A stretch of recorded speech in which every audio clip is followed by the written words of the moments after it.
SpaceX reached out to Kristen Carter. The sky is the limit. And when I say the sky, I mean like outer space. Absolutely love hearing from you guys. I say this all the time. We got a bunch of new voicemails. What pigs are in your pen?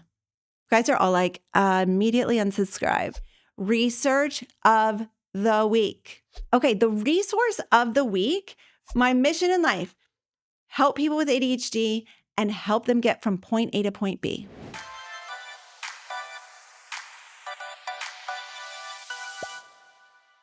Hey, what's up? This is Kristen Carter, and you're listening to the I Have ADHD podcast.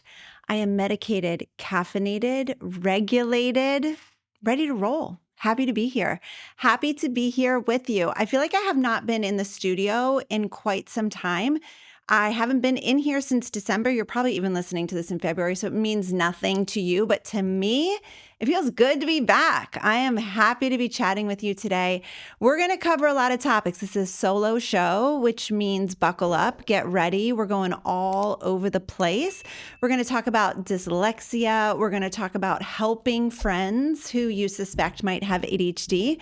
And we're going to get started with me talking about what I just did last week, which is kind of a wild thing. Over the summer, SpaceX reached out to Kristen Carter. SpaceX, the company that builds rocket ships, reached out to me, Kristen Carter, and asked me to come and speak to their accessibility network, which is their disability inclusion group. And I was like, excuse me, what? Obviously, yes, I would love to. One of their employees had actually been in my focused ADHD coaching program over a year ago and listened to the podcast, was a fan of a podcast, and recommended that I come and speak at SpaceX. I'm still I can't even get the words out without freaking out, because I'm a person who looks at innovative companies like this as something that is just something to be celebrated. And I'm very, very excited about that, especially having somebody who is neurodivergent leading such an innovative company, I think is really amazing. And so to be invited to speak to a bunch of people who are so smart, aerospace engineers, coders, I don't know. I don't even know the right words because it's so far outside of the realm of what I do in my day-to-day life, but so many smart, intelligent, really actually very young people working there. It was just such an honor to be asked. And so my son, my middle guy, has been interested in aerospace engineering for the last couple years. And so when I responded and was like, absolutely, I would love to come. And also, could I bring my son? And they were like, yeah, bring him. No problem. So last week, the second week of January, my middle guy and I traveled to Southern California. It was so beautiful. We stayed in Manhattan Beach. It was gorgeous. And I spoke at SpaceX and was able to talk about ADHD in such an incredible environment. It was so wonderful. I got an awesome tour of one section of the facility. It was, let me say that the employees are hype. They were so excited to be there. They were so excited to give me a tour. They were so proud of the innovative work that they do, which they absolutely should be. They work on rockets. They work on satellites. They're working to make space flight something that just any human can do. Just sign up, pay some money, and go into outer space. What? It's just wild, the things that they're working on. And so to be able to be in that environment and just be able to participate just for a couple hours in what they were doing. They actually had a launch that day. So we were in Hawthorne, California, which is where Mission Control was. And when I think of Mission Control, I am so sorry to be so old, but all I can think about is Apollo 13, the movie that I watched in the 90s 700 times. And like mission control is like a big deal for Apollo 13. All of you elder millennials are going to be like, yeah, we get it. And all of you young folks are going to be like, Kristen, you're so embarrassing. And I admit that I'm so embarrassing, but that's what I was thinking about the whole time. Like, Houston, we have a problem. Do you know what I'm saying? So anyway, Mission Control was at the Hawthorne campus, and then they were launching from a place in Texas. And so what I was able to do was like see Mission Control, and everybody was gathering to make sure the launch went off successfully. And it was just an incredible environment to be in. I was able to see like rockets that were being worked on to be shipped out. They create about one a week, but they're trying to launch one every 2 days. So they're trying to figure out how to make production faster. I just know all the information because I was there.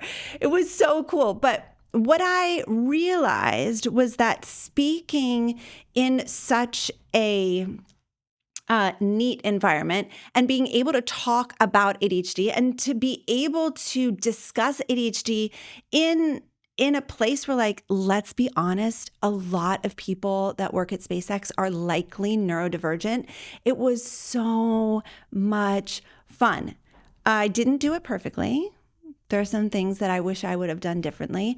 I had to work really hard on not judging myself too harshly and not, just being really perfectionistic. And obviously, we've talked about perfectionism a ton here on the podcast.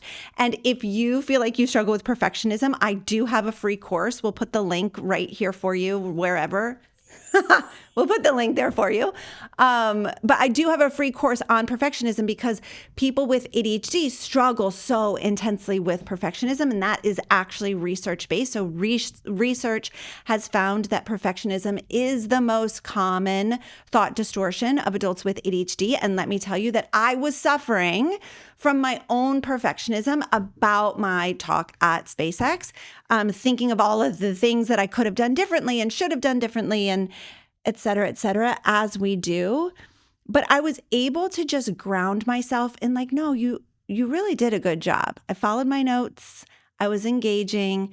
I was funny. I did everything that I wanted to do. And like, yeah, it wasn't perfect because I'm a human, because this was my first time in this type of environment, because I was doing something new for the first time. So of course it wasn't perfect, but I'm really satisfied with it. I'm so honored that I was asked. I can't believe that me, the person that was like watching daytime TV for hours a day, completely underfunctioning, completely unemployable, completely unable to really to function and to live my life the way I wanted to. Now to get to a point where I'm being invited to speak at SpaceX to their accessibility network and be able to encourage neurodivergent folks and give them tips and a guide for how to survive in a workplace when you are a neurodivergent person, and how to work with someone else who has ADHD, maybe a coworker who has ADHD. It was such an honor. And I want to encourage all of you that where you are right now is not where you will always be. There is potential for change. There is potential for growth. You do not have to stay the same. If you feel like me 15 years ago, where you were just like under-functioning, under-lifing, not reaching your potential, feeling like, is this just this is just my life? Like, this is just what it's going to be forever? Just know that your brain can change. You can make improvements with, at least if you're like me, with an accurate diagnosis, with treatment, with therapy, with understanding your brain, with being able to do just even a tiny bit, like dabbling in the work of self-development and creating room for healthy relationships in your life, you can change. And like, I know this is so cliche, but I just want to encourage you that like the sky is the limit. And when I say the sky, I mean like outer space, right? If we're talking about SpaceX, like to be able to be the person who's invited to speak about ADHD at SpaceX, what the hell? That's wild to me. But what it shows me is that being unemployable and living below the poverty line and having ADHD and knowing that you're not reaching your potential and wasting your time numbing out. At the time, it was watching daytime TV because like social media wasn't a thing, but literally I would watch Live with Regis and Kelly and then the Tony Danza show and then The View and then the news. And then I would be like, it's 12:30. I guess I should like do something with my life. And it was just like, so under functioning to go from that to be able to influence in such an innovative environment is a contrast that I would have never expected. And I just want to encourage you that things can change. Things can change for you. And I want to like throw some courage on you and empower you to make some changes, whatever that is today. Do you need to pursue a diagnosis? Do you need to pursue medical treatment? Do you need to actually take the medication that you have, but you're forgetting to take? Do you need to do some personal development work? Even if that is just watching free videos on YouTube and journaling in a journal. Like it doesn't have to be expensive, but I encourage you to go for it. I encourage you to make some forward movement because your brain is willing to change from the cradle to the grave. That's what neuroplasticity, that's what the science behind neuroplasticity tells us, is that the brain is willing and able to change. And if we just give it, we just give it some nudge, if we just allow the brain to be a little bit uncomfortable, if we pursue this self-development work in any capacity, whether that's with me and my program, somebody else's program, or completely free, like you're just watching free videos on YouTube and you're journaling and you're trying to do things absolutely on the cheap, which I highly recommend, your brain will change. It will. I promise you. Test it. Test this theory. Try it out. Come back to me if I'm wrong, but I'm not wrong. Okay. Okay. Anyway, if you are listening to this and thinking like, oh, it'd be so cool if Kristen could come to my work and talk about ADHD in the environment that I'm in or at my university or something like that, that's something that I'm actually very interested in doing. Now, I am writing a book and I need to make sure that I stay focused, but if you work at a company like SpaceX, reach out to your girl. I would love to come talk to your company or a segment of your company about ADHD. I would love to come to your university and talk to professors or students or both about ADHD. I've said it over and over. My mission is to help as many people with ADHD as possible. Obviously, I have this podcast. Obviously, I have the Focus ADHD coaching program, but if I can get the word out about ADHD in any capacity, I want to do it. So contact my team, focused at ihaveadhd.com. They will get in touch with me. And if you're like, yeah, that sounds awesome, come speak to my company or to my university about ADHD, I would love it. I would love it. Okay, that's that. Let's move on to some voicemails.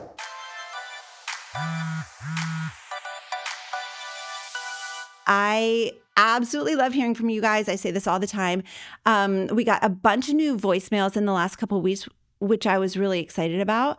The number is 833-281-2343. It's also linked in the show notes, so don't worry about remembering it. But let's hear first from Elena. Hi, Kristen. This is Elena. Just finding out that this is a new segment, and I am immediately adding this number to my contacts. I'm going to be putting you on speed dial. Anyways, one of my very, very dear friends is thinking maybe he possibly has ADHD. He sits at his computer and stares at it for hours before he's able to even start work or anything, which is literally so relatable to me. And I was like, bro, you have ADHD. But he doesn't have insurance. I mean, he definitely doesn't have money to like pay for medication out of pocket. So he's kind of saying like, well, even if I do have ADHD, does it really matter? like, I don't know what I can even do about it. And, as an ADHDer, it's hard to communicate, like, the value this podcast has been to me. And, I don't want to force something on him that isn't right for him. Mm. So I was just wondering, like, it's like, I don't know, ways I can support him if he's not looking to pursue medication or maybe probably not therapy either, and how I can convince him to start listening to the podcast and tell him that it's worth learning about ADHD if you're still not able to medicate. I don't know. I can be done rambling. Thank you. You're the best. You're so cute, Elena. You're not rambling. I love that you called. Thank you so much. I think that one of the hardest parts about being a grown-up is that you can't convince other grown-ups to do what you think is the best thing.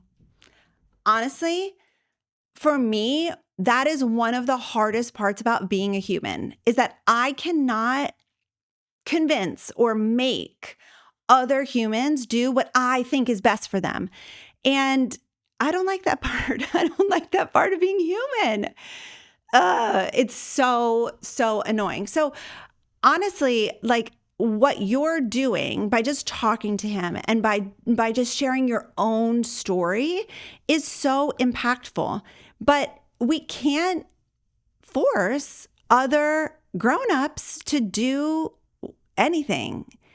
Why? Like, I often think if I could just like control people and run the world and like be like a puppeteer, everything would be so much better. But I guess it's just not the way it's intended to be. So I encourage you to share your story with him. I encourage you to just be honest about what's been helpful for you. I encourage you to just share vulnerably, like, here's what has changed for me. Here's what's impacting me. Here's what I think, like, here's what I see in you. And like, I appreciate when a friend says to me, like, hey, I see this in you. And that to me, like, that's a real friend. And so I encourage you to do that. But you can't force anybody to do anything. But here's the thing, even if he doesn't have insurance, he might not know that he could use good RX coupons for medication. So like, yes, a diagnosis might be costly to him, but Good RX is an amazing, if you guys don't know what it is, we'll link it. It is so awesome.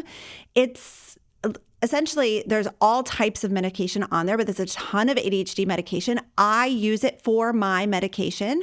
The medication that I use is about $40 a month on Good RX. So because my deductible is so high with my insurance, it makes more sense for me to use a Good RX coupon than to use insurance for my medication. So I just really want you to know, and maybe you can share this with him, that even if he doesn't have insurance, there are cost-effective ways to get medication.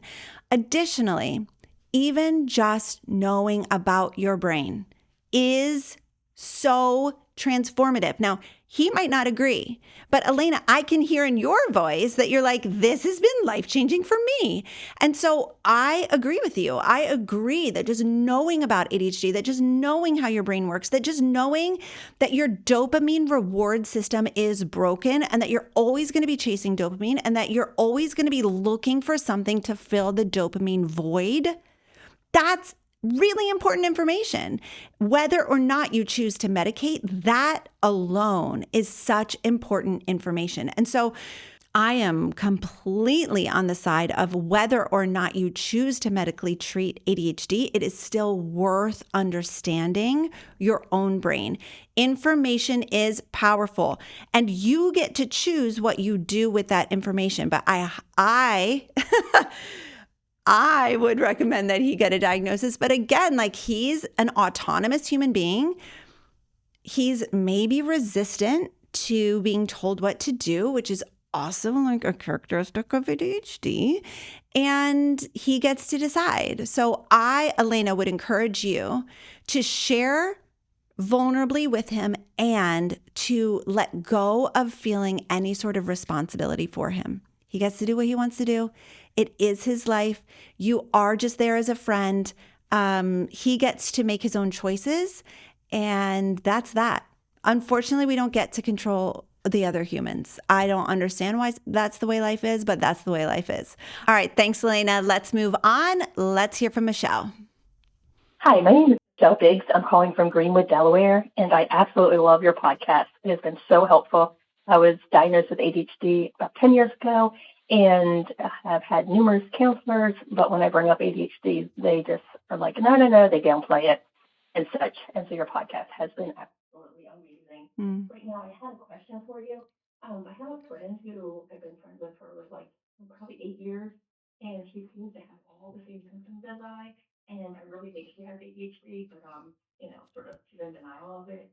And she was asking me to come to her house and help her with like big huge projects that she feels totally overwhelmed with. But the thing is, I feel totally overwhelmed with the project as well. And no one else is coming in, sort of saving her, so to speak, and helping her. And I keep telling her to just put a contact on and like power through. That's what I've learned to do. It will make me all freaking day, but I just like try to power through. And that's sort of like the feeling I had with her. I'm like, I can't come help you, save you, because I can't. It's freaking overwhelming for me, and I can't even hardly get my own tasks done. Yeah. Being that way with her, feeling that way, so I know how she feels, because I feel the same way. But anyway, should I have shame and guilt and power through and go help her, or I don't know? Can you help? Oh, Michelle. Yes, I can help. I hereby release you of the shame and guilt that you're feeling. I sign a permission slip for you not to go over and help her. Here's the thing, my friends, we're not going to help people who are unwilling to help themselves. We are not going to sacrifice and give and drain our capacity when people are not willing to do things for themselves. It's a no. It's a no. So you've shared with her, hey girl, I think that you have many of the same symptoms as I do. I think that you should pursue a diagnosis. And she said, nah, I don't want to. She said, I don't want to. And that is her choice. That is completely within her right. Obviously, as a human, we just talked about this with Elena, right? She doesn't have to pursue a diagnosis. But on the flip side of that, you don't have to give what you don't even have to give to help someone who is not willing to help herself. And it's very painful. Again, it's like watching other people suffer is so hard. And we have this desire, and I do believe that ADHDers are filled with so much empathy. We have this desire to save people, to rescue people, because we know what it's like. We know what it's like to struggle. But Michelle, I want to hold up the contrast of like, yes, you know what it's like to struggle. You know what it's like to have a difficult time, but you also know about your brain, and you're also like helping yourself with your ADHD. You are taking responsibility. That's what I was trying to find in my brain. You're taking responsibility for your ADHD. You are learning how to work with your brain and not against it. You are understanding your capacity. You are realizing what you're able to do and not able to do. And your friend is not on the same journey. Your friend wants you to rescue her. But I hereby release you of the guilt and shame that you feel because you are not willing to rescue someone who is not taking responsibility for themselves. Okay? Pause. Please don't hear me say that we should be a-holes to everyone. That is not at all what I'm saying. Please don't hear me say that we shouldn't have compassion for people. Please don't hear me say that like, oh, well, if you're not willing to do X, Y, Z, then I'm never going to help. That's not what I'm saying. Okay? Do you really hear me? That's not what I'm saying. What I am saying, though, to you specifically, Michelle, is that you know what your capacity is. You understand that her projects are overwhelming to you. You also see that she is unwilling to take responsibility for the way that she's functioning in the world, whether it's ADHD or some other issue that she is facing. She's not willing to pursue help, wholeness, and restoration for those things. Because of that, I would be very wary to give of my mental, emotional, spiritual capacity to her, because what that is actually doing is enabling her to continue to not take responsibility for her own functioning. It's actually enabling her to continue to not take responsibility for herself and the way that she functions. So, Michelle, I just want to release you. I want to release you from that shame and guilt. And when it inevitably comes, I want you to speak to that guilt. Hi, guilt. I see you. I feel you. I feel you so intensely. I know you're here because I'm not rescuing my friend. And somewhere along the way, I was taught that it was my responsibility to rescue other adults from their own lives. And I no longer accept that responsibility. It is not my responsibility to rescue adults from a life that they have created. It's not my responsibility. My responsibility is my life, my job, my kids, my animals, my home, my domain. Those are my responsibility. Anything else that I give is out of the overflow of my capacity. Anything else that I'm yelling. I'm sorry. Anything else that I give is out of the overflow of my capacity. And so if and when I have overflow of capacity overflowing from, I've already given my mental, emotional, spiritual, physical capacity to my own home, to my own responsibilities, to my own family, my own job. Everything that I am in charge of, I've already given, I've already taken care of those responsibilities. And if there is overflow, of course I want to help my friend. Of course I want to help my friend. But I am not going to give a portion of what actually belongs to my responsibilities. And so I see you, guilt. I know you're here because somewhere along the way, I was taught that it's my job to rescue other adults, but it's not. And Kristen Carter says I don't have to. Like sometimes I know my clients use it. And so like, Michelle, I want you to use it as well. Like Kristen Carter says I don't have to. I've written a permission slip for you. You do not have to rescue this person or any other adult human in your life. This just is so indicative of the overlap between relational trauma and ADHD, where as kids, so many of us, and Michelle, I don't know you, so I don't know if this is your story, but I'm going to talk about myself and so many of the clients that I work with. So many of us were conditioned as kids that it was our job to take care of our parents. That's what we were conditioned to believe. And because of that, because we were conditioned and groomed and really forced to take care of the emotional, most of the time emotional, and sometimes even physical needs of our parents, we have this tendency to now carry that over into our own adulthood, thinking that is our responsibility to take care of other grownups, and it is not. And so you, Michelle, and every listener here, I want you to ask yourself, am I trying to rescue a grown-up? It is a really important question. Am I trying to rescue a grown-up? Here's another important question. Do I feel responsible for someone else's life, for someone else's choices, for someone else's path? Do I feel responsible for an adult's life? Because obviously it's different when you have kids. You actually are responsible for them. But when we are talking about other adults who have autonomy and control and responsibility over their own life, we have nothing to do with that. We have nothing to do with that. We can support, we can encourage, but we should not ever rescue. Whew. I spent so much time on this because I see this so often in the ADHD community that we feel so responsible to take care of other grown-ups. And we're just not.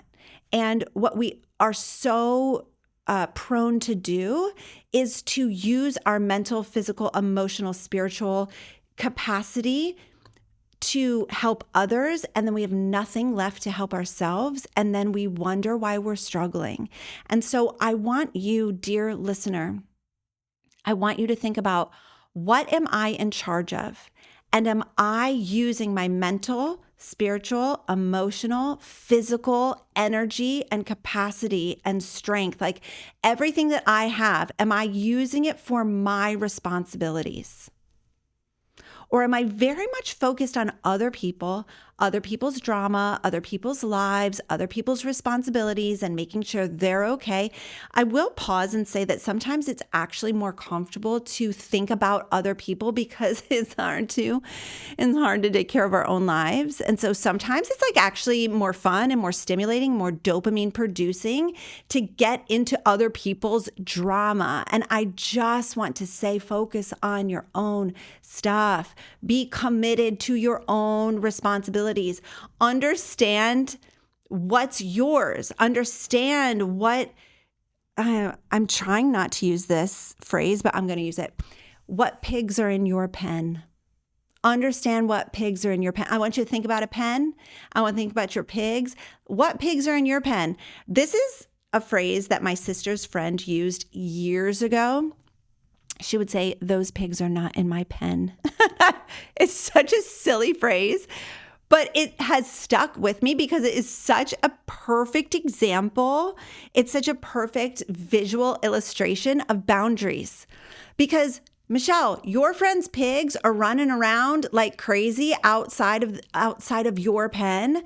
And she is saying like, hey, help me with my pigs. This is the dumbest thing I've ever, I can't believe I am saying it like this. I hope that you guys don't hate me. You guys are all like, immediately unsubscribe. I'm so sorry. Okay. Michelle, what pigs are in your pen? Worry about your own. Okay. We just have to think about like our own lives, our own responsibilities, and are we getting sucked in to other people's domain? It's a distraction from what we are put here on the earth to do. Okay, I promise I will move on. Guys, did I lose you? I hope I didn't. We're about to talk about the research of the week, and I think this is going to be interesting. Okay, so stick with me. Did you know that most ADHDers are perfectionists? In fact, Dr. Russell Ramsey with his team at UPenn found that perfectionism is the most common thought distortion for adults with ADHD. Isn't that shocking? I mean, of all of the wild thoughts that we struggle with, perfectionism is the most common for ADHDers. Now, you might be thinking, how is it possible that I'm a perfectionist? I mean, I'm a mess and I do absolutely nothing perfectly. But what Ramsey found in his research and what I've seen in my experience coaching thousands of adults with ADHD is that the desire to get things right and the fear of failure lead to avoidance, procrastination, and paralysis. And I know as someone with ADHD, you struggle with avoidance, procrastination, and paralysis. So ADHDer, I've put together a 4-part course for you for free that will help you to understand your perfectionistic tendencies and overcome them in an ADHD-friendly way so that you can get shit done. I mean, that's what we all want, right? So click the link in the episode description for this totally free course. It's a 4-part video series that I've already taken my ADHD clients through. So it's tested, we know it works, and it doesn't suck. We have a great time. So click the link in the description to check it out.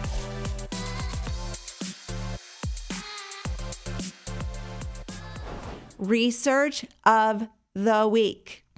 We're going to talk about the overlap and the link between dyslexia and ADHD. Now, I did interview a dyslexia expert pretty recently. It was episode 274. So you can go and listen to that. It was really, really a fascinating episode. And actually, a lot of you reached out to me on Instagram and said that you were like so encouraged and that the episode was extremely helpful to you. So again, it's episode number 274. If you are finding me on YouTube and you're watching this on YouTube, 274 is audio only. So if you want to listen to it, go find it on Spotify or Apple Podcasts or wherever you listen to your podcasts. So let's talk about dyslexia briefly, and then we'll review the research that has recently come out. So dyslexia is a learning difficulty with neurodevelopmental origins, and that's really important. Neurodevelopmental origins. ADHD also has neurodevelopmental origins. Interesting, right? Dyslexia manifests as reduced accuracy and speed in reading and spelling. It is substantially heritable, meaning like it runs in families, and it frequently co-occurs with other neurodevelopmental conditions, particularly ADHD. Dyslexia is classed as a specific learning disorder in the DSM-5 and is defined as persistent difficulty with accurate and or fluent word reading and poor spelling ability. Okay, so if you struggle with reading, if you struggle with spelling, and I know dysgraphia is a different thing, but if you struggle with writing, it's under the dyslexia umbrella. Here's a weird fact about dyslexia. There are no universal diagnostic criteria. Let me say it again. This is crazy. There are no universal diagnostic criteria for dyslexia, but it's typically identified when reading and writing abilities fall below expectations, considering the person's age, exposure to effective education, and other cognitive abilities. Essentially, if your intelligence is relatively high, but your ability to read and write is relatively low compared to your intelligence, if there's a large gap between the two, you will often be classified as dyslexic, okay? So it's like if the reading and writing can't be related to some other, like, oh, you struggle with reading and writing because of this specific deficit. So if it's like your cognitive abilities are relatively high, but your reading and writing abilities are relatively low, and there's a large gap between the two, then you are often classified as dyslexic. Okay, it's typically identified in childhood, but you don't grow out of it. It is just like ADHD in that case, where it may be identified in childhood, but if you're dyslexic, you're dyslexic. It's not something you grow out of. It's been viewed as a neurodevelopmental disorder linked to structural, connective, and functional abnormalities in brain regions. Okay, I should be telling you right now that I'm actually reading directly from a study, and it's called Genetic Neurodevelopmental Clustering and Dyslexia. We will obviously link it in the show notes, but when it sounds like I'm reading, that's because I'm reading from the study. There's also a really interesting article that kind of synthesizes the study from Attitude Magazine, which we will also link if you're interested in the research between dyslexia, the overlap between dyslexia and ADHD. So we were just talking about the diagnostic criteria. And what I find interesting for our conversation here is that dyslexia and ADHD are very closely linked. And what they've found is that there are 49 genetic regions that ADHD and dyslexia share, which is wild, 40 of which are newly discovered. 174 genes, including 121 unidentified ones. So there's a ton of genetic overlap between dyslexia and ADHD, which we did not previously know. We did know that it's really interesting that a lot of people with ADHD are also dyslexic. But now what we can clearly see is a genetic overlap between the two, and that is wild. What's also interesting, so ADHD is a neurodevelopmental disorder. Autism is a neurodevelopmental disorder. However, I'm reading from the study here. This is right from it. In this model, ADHD aligns more closely with dyslexia than autism, suggesting that ADHD may be better termed as a learning difficulty than a psychiatric disorder, and highlighting the importance of it being managed within the education and later employment. And the genetic correlation between dyslexia and autism is almost non-existent. So major genetic overlap between dyslexia and ADHD, and almost no genetic overlap between autism and dyslexia. It's wild. It's just very, very, very interesting. Things that I think are really important to note. Dyslexia is highly heritable, just like ADHD. It runs in families. If someone, your mom, your dad, your aunt, your uncle, if those people struggled with reading, writing, spelling, it's very likely that you will as well. It's very likely that the diagnoses co-occur. And for myself, I notice a lot of dyslexic tendencies, even though I am a proficient writer. I struggle a lot with reading clearly, with remembering what I've read, with reading out loud. I struggled so much more in my youth than I do now. But I will always prefer to listen to an audiobook, which, by the way, is reading. Listening to an audiobook is reading. I would so much rather listen to an audiobook than actual read the written word. I have a kiddo who's diagnosed with dyslexia. It is probably more dysgraphia.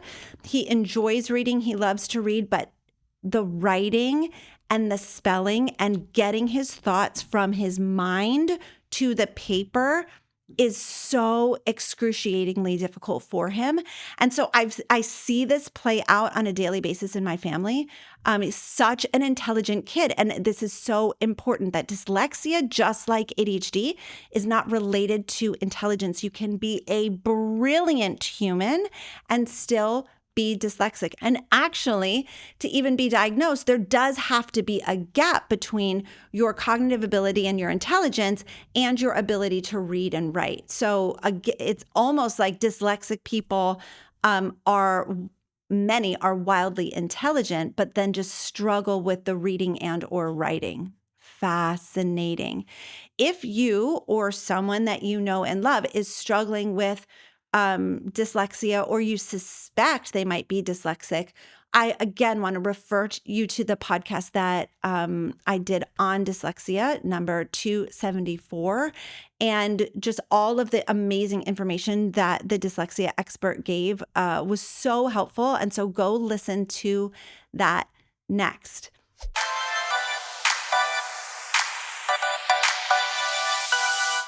Okay, the resource of the week falls right in line with our discussion on dyslexia and ADHD. So we're going to get into that now.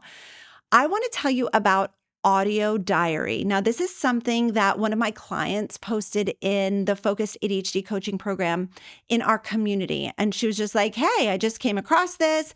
Have any of you used it? An audio diary, I looked it up. It's so cool. And if you are dyslexic, it will be so helpful to you. It is a super smart voice journal that captures, organizes, and analyzes your thoughts. It analyzes your life's moments. Dyslexia can make it so hard to write something down, to get your thoughts out onto paper, to journal. And one of the ways that we move forward in our developmental process, in our self-development, is journaling, is getting our thoughts onto paper, is observing our own thinking, is working on the skill of metacognition, which is a executive function that is essentially thinking about your thinking. And one of the primary ways that we do this is journaling. However, if you're dyslexic, journaling might feel like death. It might feel like a hell to the no. It might feel like absolutely not. I will never just sit down and write things out. And so audio diary could be a really helpful resource for you. Dyslexia can make it hard to write, and that makes it harder to journal and to get your thoughts out on paper. ADHD can make it hard to think and process without talking out loud. How many of you ADHDers, maybe you're not even struggling with dyslexia, but how many of you can't really think unless you're talking? Hello? I'll wait. So many of you. It's like I'm not actually thinking unless I'm talking it out. So I process things verbally. And so that app seems like a really great fit for both disorders, okay? It's a space for you to get your thoughts out easily. You can talk about anything or they have like questions and prompts to guide you and to like get you started talking. It also talks back to you. So Audio Diary listens to what you say and provides insightful feedback on your entries. And what's cool about this is it automatically organizes and groups your entries so that everything is always like situated and neat and tidy. They suggest it's like AI on steroids, I'm guessing, like realistic and relevant goals to help you achieve what's important. You can add photos, everything's organized. It just sounds like a really cool resource. It's free. I've downloaded it. I haven't used it, full disclosure, but I have it. It's downloaded on my phone. So like that's at least something. I'm not an affiliate. I'm not getting any money for this, but it seems like a really awesome resource that could be super helpful for anyone who's ADHD, dyslexic, or both. So I hope you'll check that out. I hope you'll check it out. That it sounds, again, I can't stress this enough. I said it at the very beginning. I said it in the middle. I'm going to say it here at the end. I can't stress enough how much journaling, getting your thoughts onto paper, or in this case, like into an app where you can see it, observing your thinking. I can't stress enough how important that is if you want to move forward in your self-development. It's imperative. What we struggle with as ADHDers is self-reflection and metacognition. And those are two things that allow us to be in charge of our own thinking, in charge of our own decision making, in charge of our own destiny. And so those are two extremely important skills that we need to work on improving. And as I said earlier, it can be improved. Your brain wants to change. It is willing and able to expand and grow and make progress, but not if you are not making any changes. It doesn't just happen automatically. It's not going to happen to you like lightning striking. You have to make some choices. You have to start somewhere. And I promise you that journaling and observing your thoughts is going to be a great starting point. Noticing what you're thinking, noticing your self-talk, noticing what's not helpful and what you might want to tweak with your outlook, with your worldview, with what you're thinking about, what you're focusing on. All of that can move you forward. And that's all I care about. That is like my mission in life. Help people with ADHD and help them get from point A to point B. Like educate the world on ADHD and help people with ADHD get from point A to point B. I don't know where your point A is. It is not my job to tell you where your point B is. That is only for you to understand and decide. But I want to nudge you in that direction, whatever that direction is. I am here for you. I adore you. And I can't wait to talk to you next week. I'll see you then.